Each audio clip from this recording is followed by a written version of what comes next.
சுதந்திரத்திற்கு முன் நம் நாட்டின் 40 கோடி மக்கள் அபரிமிதமான ஆர்வத்தை வெளிப்படுத்தினர்.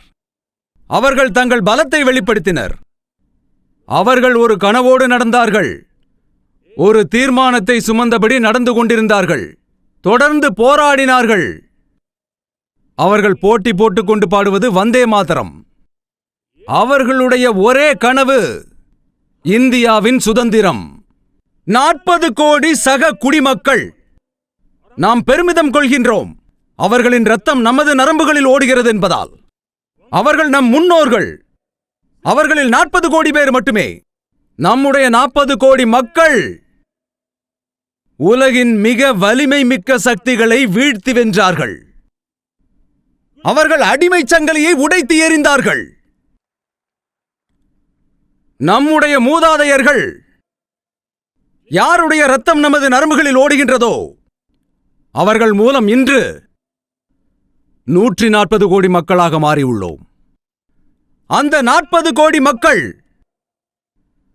அடிமைத்தனத்தின் கட்டுகளை உடைக்க முடிந்ததால் அந்த 40 கோடி மக்கள் நம்முடைய சுதந்திர கனவை நிறைவேற்றியதன் பலனாக அவர்களால் சுதந்திரத்தை பெற முடிந்ததால் இந்த நாட்டின் 140 கோடி குடிமக்கள், என்னுடைய குடிமக்கள்,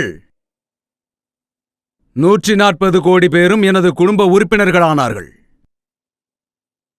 அவர்கள் உறுதிமொழி எடுத்துக்கொண்டு முன்னேறினால், அவர்கள் உறுதியான திசையை நோக்கி முன்னேறினால், அவர்கள் அனைவரும் படிப்படியாக தோளோடு தோள் சேர்ந்து ஒன்றாக முன்னேறினால், அப்போது சவால்கள் எவ்வளவு பெரியதாக இருந்தாலும், நம்முடைய பற்றாக்குறை எவ்வளவு கடுமையாக இருந்தாலும், நல்ல வளங்களுக்காக நாம் போராட வேண்டி இருந்தாலும்,